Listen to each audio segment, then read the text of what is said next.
नमस्कार, मैं तुषार गौतम। आप देख रहे हैं न्यू भारत न्यूज। भारत का चुनाव भारत वाले नहीं देख रहे हैं, पूरी दुनिया देख रही है। अमेरिका, ब्रिटेन, फ्रांस, रूस, यूक्रेन से, चीन से भारत के चुनाव की मॉनिटरिंग हो रही है। इंडिया अलायंस और एनडीए चुनाव लड़ रही है।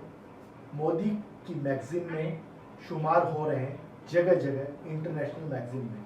वहीं इंडिया अलायंस का नामो निशान नहीं है। लेकिन कुछ मैगजीन जो आज़ादी से पहले भी और आज़ादी के बाद भी बरकरार है, जिनकी विशेषता बरकरार है, उन पे गांधी परिवार की वैल्यू अभी तक बनी हुई है। उनके ऊपर चर्चाएं हो रही है। राहुल गांधी, सोनिया गांधी, प्रियंका वाड्रा, इंडिया अलायंस के आर्टिकल्स छप रहे हैं। मोदी के भी छप रहे हैं, भाजपा वालों के भी छप रहे हैं और आरएसएस वालों के भी छप रहे हैं।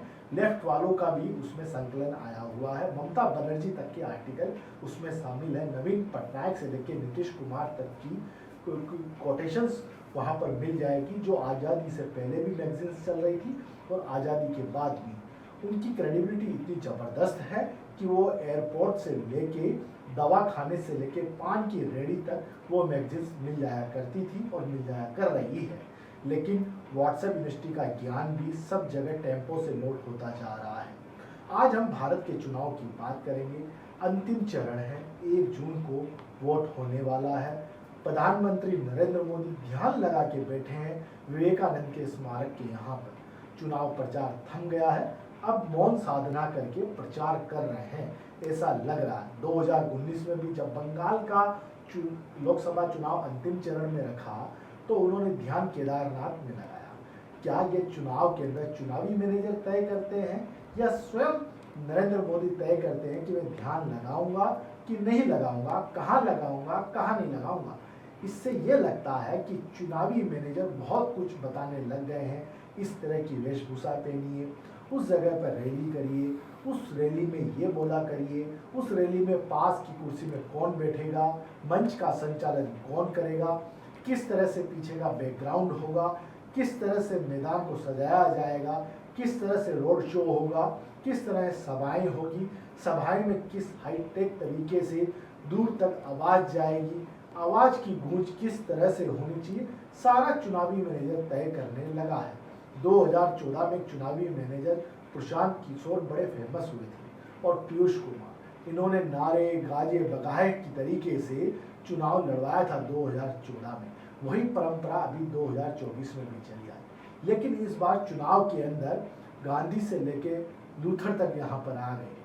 नरेंद्र मोदी लगातार टीवी चैनल्स वालों को, अखबार वालों को, वेबसाइट्स को, ओटीटी प्लेटफॉर्म को, यूट्यूब चैनल्स को इंटरव्यू दे रहे हैं। दिन में 4-4 इंटरव्यू दे रहे हैं, 4-4 सभाएं दे रहे हैं। राहुल गांधी इंटरव्यू क्यों नहीं दे रहे हैं?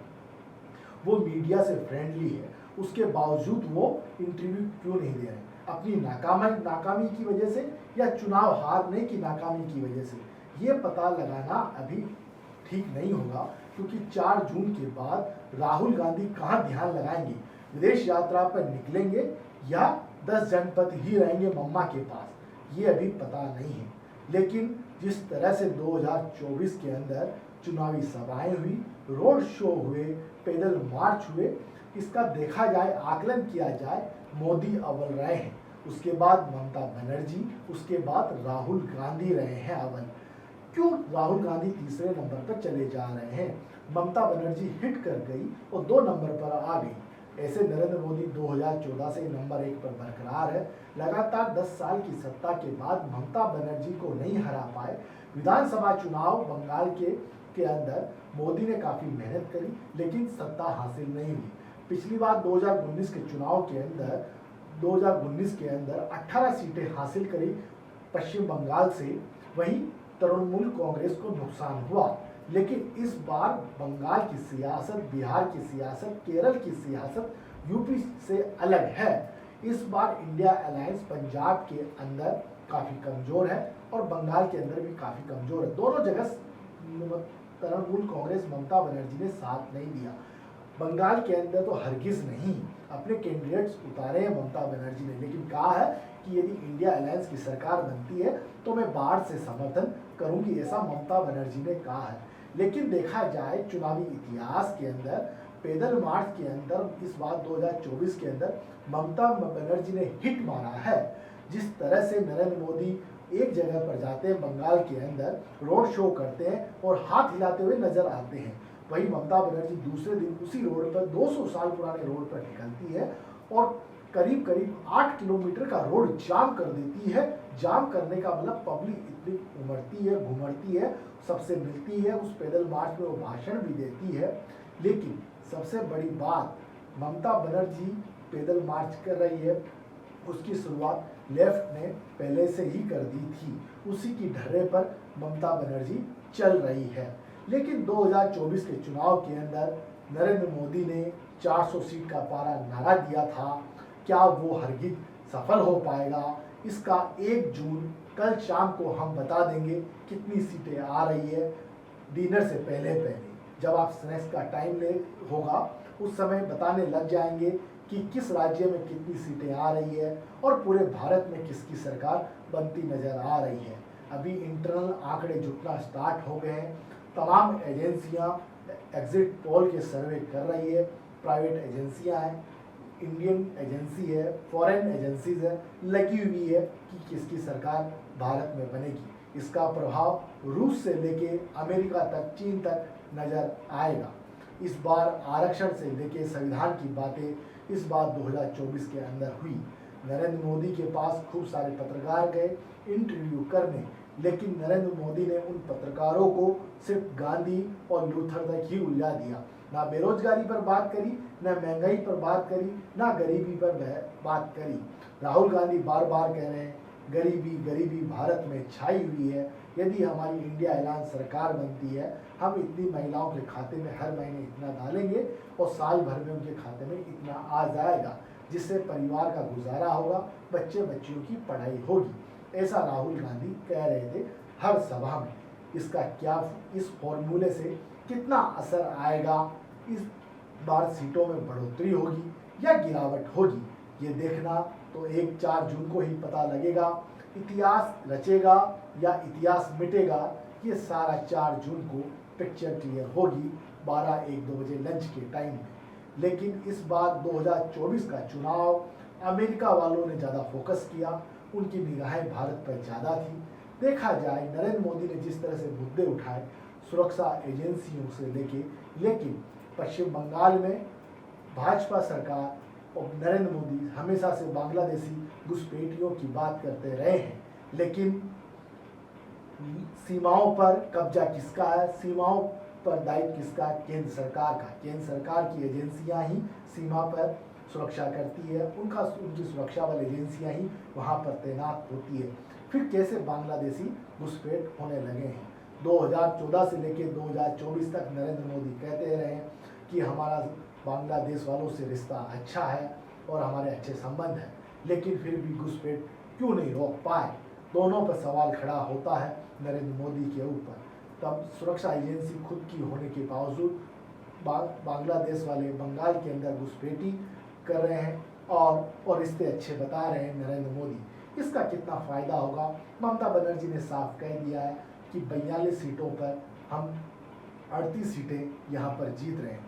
4 सीटें किसके पास जा रही है ये नहीं बता रही है ममता बनर्जी।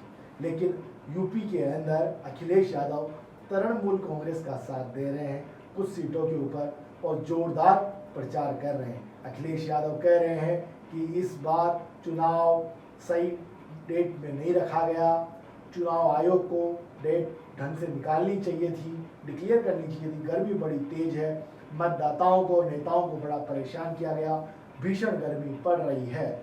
चुनाव आयोग चाहे तो 10 चरण में भी इस चुनाव को करवा सकता है, लेकिन चुनाव आयोग ने भी नहीं सोचा होगा कि इस बार भारत के अंदर इतनी भीषण गर्मी आएगी, दुबई जैसा भारत हो जाएगा। तापमान 50 डिग्री से ऊपर जा रहा है, दिल्ली का तापमान तो 54 डिग्री पहुंच रहा है, राजस्थान की गर्मी देखा जाए तो 52 डिग्री को छू रही है। ऐसे तापमान में कैसे मतदाता निकल रहे होंगे? 1 जून को जो मतदान होगा उससे पता लगेगा कि 350-380 सीटें छुएगी मोदी या इंडिया अलायंस सरकार बनाएगी। इससे सारी चीज़ें क्लियर हो जाएगी। लेकिन इस बार के चुनाव के अंदर महंगाई, गरीबी, भ्रष्टाचार जैसे मुद्दे नज़रअंदाज रहे। इस बार के चुनाव में रामलला सुरक्षा, आतंकवादी, संविधान और आरक्षण की बातें हुई है। और एक कांग्रेस इतनी छोटी सी पार्टी बन गई है, फिर भी नरेंद्र मोदी उसको कमज़ोर नहीं लिया और नरेंद्र मोदी ने ताबड़तोड़ रैलियां करी, ताबड़तोड़ रोड शो किए और हरियाणा के अंदर, पंजाब के अंदर, थोड़ा दिल्ली के अंदर, बंगाल के अंदर और उड़ीसा के अंदर और आंध्रा की तरफ, साउथ वाले स्टेट्स ले लीजिए, थोड़ा भाजपा का ग्राफ कमज़ोर रहा है। बाकी हिंदी पट्टी के राज्यों के अंदर बीजेपी काफ़ी लीड करेगी, जैसे राजस्थान में, मध्य प्रदेश में, छत्तीसगढ़ में, यूपी में अच्छा कवर करेगी, गुजरात में भी अच्छा कवर करेगी, ये राजनीतिक पंडितों का कहना है। 4 जून के दिन कौन प्रधानमंत्री बन रहा है ये भी पिक्चर क्लियर हो जाएगी। सीटें यदि भाजपा की कम आती है तो नागपुर कंट्रोल करेगा, सीटें ज़्यादा आती है तो गुजरात कंट्रोल करेगा, ऐसा सुनाई दे रहा है सबके कानों के अंदर। व्हाट्सएप यूनिवर्सिटी से काफ़ी मैसेज भेजे जा रहे हैं, ढेले जा रहे हैं और टेम्पो तक उस्ताद की फैक्ट्री पहुंचाया जा रहा है और उसको बड़े सफाई से धुल्ला के व्हाट्सएप पर परोसा जा रहा है कि 422 सीटें आ रही है बीजेपी की और इंडिया अलायंस काफ़ी कम में ही सिमट जाएगा, ऐसा कहा जा रहा है। लेकिन ये सारी चीज़ें 4 जून को पता लगेगी। वोटिंग प्रतिशत कम हुई है, लेकिन सूत्रों के हवाले से जो खबर मिली है कि वो वोटिंग प्रतिशत कम होने का कारण कांग्रेस के मतदाताओं का नहीं निकलने की वजह से हुई है और सीधा सीधा फायदा बीजेपी को मिलता हुआ नजर आ रहा है। नरेंद्र मोदी ने जिस तरह से ताबड़तोड़ रैलियां करी, भीषण गर्मी में भी 4 टीवी इंटरव्यू चैनल दिए, 4 रोड शो किए, पूरे दिन भर के अंदर हाथ हिलाते नजर आए, ऐसे शायद भारत के अंदर इस बार 2024 के अंदर ममता बनर्जी नंबर 2 पर रही है, राहुल गांधी फिसड्डी रहे हैं 2024 के अंदर। 4 जून को पता लगेगा कौन मंजिल छू रहा है, कौन फिसड्डी हो रहा है। आप देखते रहिएगा न्यू भारत न्यूज। 1 जून शाम को हम बता देंगे किसकी सरकार बनती हुई नजर आ रही है। 4 जून को हमारे साथ बने रहिए, इसके लिए देखते रहिए न्यू भारत न्यूज। सहयोगी अमित शर्मा के साथ मैं तुषार गौतम, न्यू भारत न्यूज।